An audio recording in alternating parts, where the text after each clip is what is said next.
মিরাজ, ইসলাম ধর্মে মিরাজ খুবই একটা গুরুত্বপূর্ণ একটা বিষয়। কিন্তু এই মিরাজের ব্যাপারটা তো আমরা দেখি অনেক ধর্মে মিরাজ আছে। সনাতন ধর্মে মিরাজ আছে, ইহুদি ধর্মে মিরাজ আছে, খ্রিস্টান ধর্মে মিরাজ আছে, বৌদ্ধ ধর্মে মিরাজ আছে। সেটা আবার কেমন?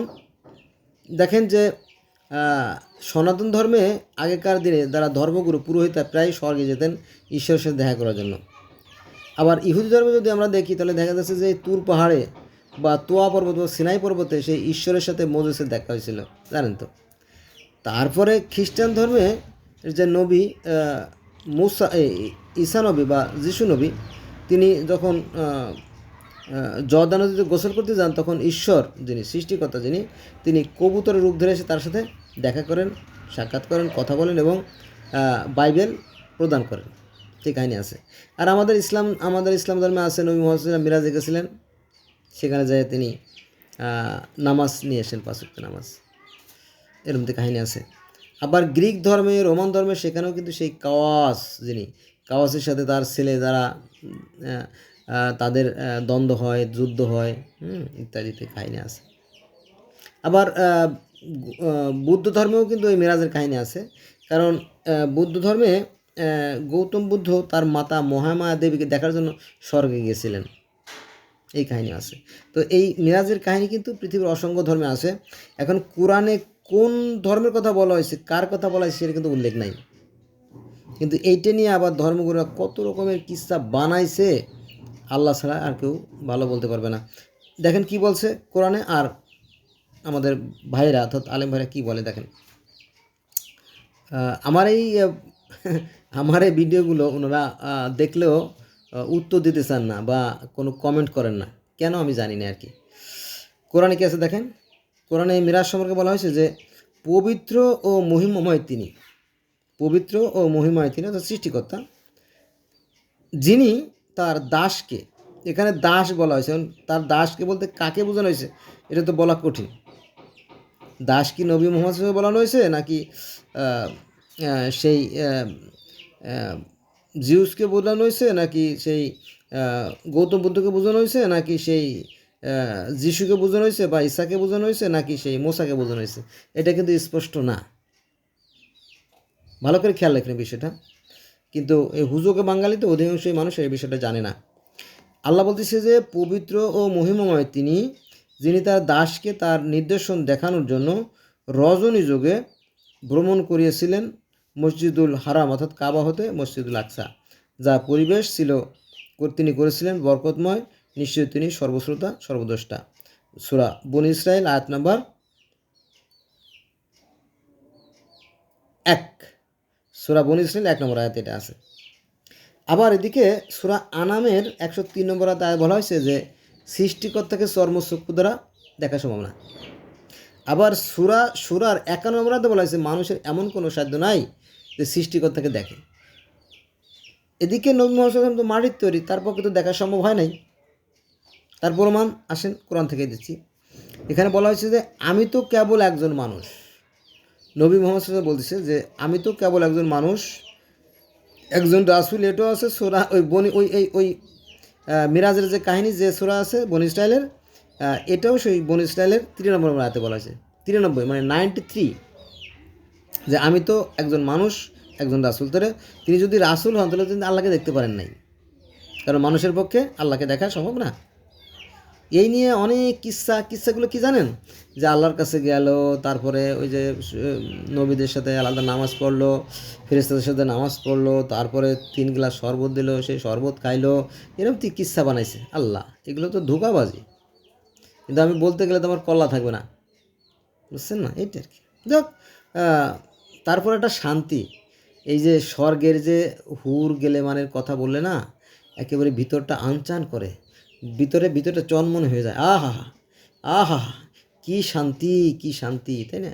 আমি যদি মসজিদে টাকা দেই, মাদ্রাসায় টাকা দেই, বা এতিমদের খাইতে টাকা দেই, তাহলে মরার পরে আমি এই 72টা করে হুর পাবো, ইনটেক প্রোডাক্ট, একেবারে ইনটেক, মানে এর আগে কোনো পুরুষের সাথে তাদের সংস্পর্শ হয় নাই। মজা না? এইগুলো মানে মদের সাথে বড় নেশা সৃষ্টি করে। অথচ এই যে স্বর্গের লোভ, তারপরে আপনার এই হুরের লোভ, তারপরে আপনার সেই মনে করেন যে স্বর্গ এমন মজার জায়গা যে একদল পাখি, এক ঝাঁক পাখি আর কি উড়ে যাচ্ছে, আপনার মন চাইলে এই পাখিগুলো তো সুন্দর, না জানি এর মাংসগুলো তো সুন্দর, হ্যাঁ, বলার সাথে সাথে ওই মাংসের যে মাংসগুলো প্লেটে আপনার সামনে হাজির হয়ে যাবে। আপনি খাবেন, খাওয়ার পরে পেট ভরে যাবে, আরও খাবেন, পেট ভরে যাবে, তখন পায়খানার বেগ আসবে না, পায়খানার বেগ আসবে না, টয়লেটে যাওয়ার দরকার হবে না, ল্যাট্রিনে যাওয়ার দরকার হবে না, হ্যাঁ, খালি খালি ঢুকুর দেবেন আর পেট খালি হয়ে যাবে, আবার খাবেন। আর এক একজন স্বর্গীয় যারা মোমেন তারা মানে 40 বছর ধরে সেক্স করবে, চিন্তা করেন, একবার যদি 40 বছর ধরে সেক্স করে আর যদি 72টা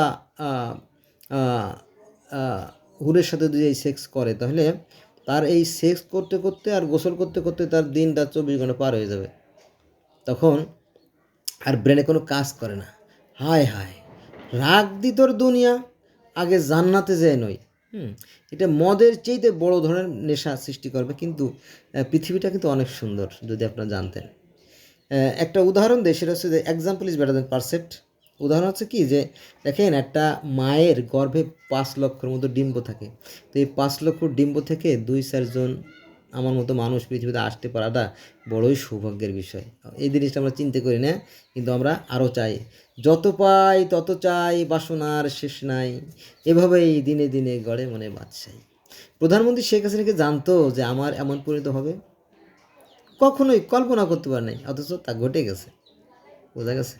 আসুন আমরা আমাদের বিবেককে কাজে লাগাই, ধোঁকাবাজি প্রতারকদের হাত থেকে আমরা নিজেদেরকে নিরাপদ রাখি।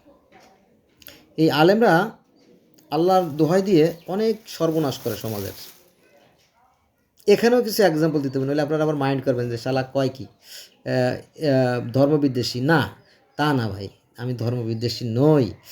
দেখেন আমার সামনে, আমার মনে আছে 1985-90 পর্যন্ত যে সরিষা পড়া দিয়ে কলেরা বন্ধ করে, কলেরা, ডায়রি, গুটি, বসন্ত, পক্স, হুকিং কাশি, ডিপথেরিয়া, এগুলো হুজুরা ওই সরিষা পড়া দিয়ে বাড়ি বন্ধ দেয়, মন্ত্র সু চা, এটা বাড়ির চারপাশে ছিটে দিলে আর কলেরা, ডায়রিয়া, বসন্ত, গুটি, ভূত, পেতনি, দৈত্য, দানব, জেন, পরীরা আর ঢুকতে পারবে না। আবার আমি দেখছি যে রুটির পর আরবি পড়ে লেখা চোর ধরে আমার সামনে, এরম তো ছুরি আছে, মারতে ছুরি কাটে, ইয়া সুম্মান জালা, এরম এরম আমার মনে আছে ছোটোবেলা তো, আমার এই শব্দটা বলে ওই হুজুর ছুরি দিয়ে মাটি কাটে আর রুটি, শুকনো রুটি এগুলো খাইতে দেয়। পরে চোর ধরে ফেলেছিল আর কি, আমার সামনে দেখলাম। পরে চোর তো রায় গিয়ে গরম, হ্যাঁ যাদব, অসভ্য, আমার 14 পুরুষের মধ্যে কোনো লোক চোর নাই, আমারে চোর বানাইছিস, আমি সমাজের মান সম্মান রক্ষার্থে আমি আসছি, হ্যাঁ, এই তো এটা কোন ধরনের ফাজলামতি, সে তো ভায়ার। পরে আর বিসের টিসের কিছুই হলো না, ফাও কবিরাজ টাকা নিয়ে চলে গেল। অনেক আগের ঘটনা, 85 থেকে 90 সালের মধ্যে হবে, কারণ ওই সময় আমি বাড়িতে ছিলাম তো, বাকিটা জানি না। তারপরে মনে করেন যে হুজুরা আয়না তপন করে, মানে চোর, ওই যে চোর গেল, দেখেন ও চোরের বোধহয় চুর কুকুড়া না, হ তাই তো, আসলে ধোঁকাবাজি। এই সমস্ত ধোঁকাবাজি করে, তাবিজ বিক্রি করে, যেটা আর কি শিরিক, খুব মারাত্মক শিরিক। এই সমস্ত উল্টোপাল্টা কাজ করে, পানি পোড়া দেয়, সুতো পোড়া দেয়, তেল পোড়া দেয়, হ্যাঁ, যত ধোঁকাবাজি আছে এগুলো করে কিন্তু। অথচ সৃষ্টিকর্তা তার কোরআনে বলছে, তোমরা আমার সৃষ্টি গর্বে চিন্তা করো, সেদিকে কোনো খেয়াল নাই, মানুষকে হয়রানি করে নিজের আখের জোটায়, নিজের পেট ভরে একই। দেখেন যে আমি তো একজন মানুষ, একজন রাসূল, এটা আছে বনী ইসরাইল 3 নম্বর আয়াতে। তাহলে মানুষের পক্ষে আল্লাহকে দেখা সম্ভব না, তাহলে তিনি দেখতে পারেন নাই। অথচ এ নিয়ে অনেক গল্প, কাহিনী, হাদিস বানানো হয়ে গেছে। একথা বললে মায়ের খাওয়া ছাড়া আর কোনো পথ নাই, কিন্তু সত্য তো বলতে হবে, হ্যাঁ। সৃষ্টিকর্তা তো সর্বত্রই আছেন, তিনি আমার সামনে, পিছে, ডানে, বায়ে, উপরে, পিছনে, সব জায়গায় আছেন, সেই আমাকে চালাচ্ছে। আমরা সৃষ্টি যখন আছে, স্রষ্টা তখন আছে, কিন্তু তারা আমরা দেখতে পারি না, সে কুদরতি হাত দ্বারা আমাদের সৃষ্টি করছে, এটা সত্য। কিন্তু এই যে আলাদা আলাদা করে মানুষের মধ্যে সমস্যা সৃষ্টি করছে, এটা কি। আচ্ছা, আর একটা আয়াত বলি, বলো আল্লাহ বলতেছেন নবী মোহাম্মদ বলো আমি তো একজন মানুষ তোমার মতোই, আনা বাশারুম মুসলিকুম, আরবি বললে এর মধ্যে হয় আর কি। এটা আছে সূরা কাহাফ আয়াত নম্বর 110। তো বন্ধুরা আজকে এই পর্যন্ত হলো। আমার সাথে থাকবেন। আমার কথাগুলো একটু তিক্ত আমি জানি, কিন্তু কি বলবো বলেন, কিছু করার নাই তো। এই একই কথা পৃথিবীর অসংখ্য ধর্মে আছে যদি আপনি দেখতেন। বিশেষ করে তাওরাত, বাইবেল আর কোরআন এই তিনটে তো একদম সেম টু সেম। ফলে এই তিনটে ধর্মকে একসাথে আব্রাহামিক রিলিজন বলা হয়, বা ইব্রাহিমের ধর্মমতের অনুসারী বলা হয় আর কি। কিন্তু সাধারণ মানুষরা জানে না, তাদের জন্য আমার ভিডিও আর কি। যারা জানে না তাদের জন্য। সৃষ্টিকর্তা সবাইকে কল্যাণ দান করুক, ইহকাল পরকাল সুন্দর হোক। আল্লাহ হাফিজ।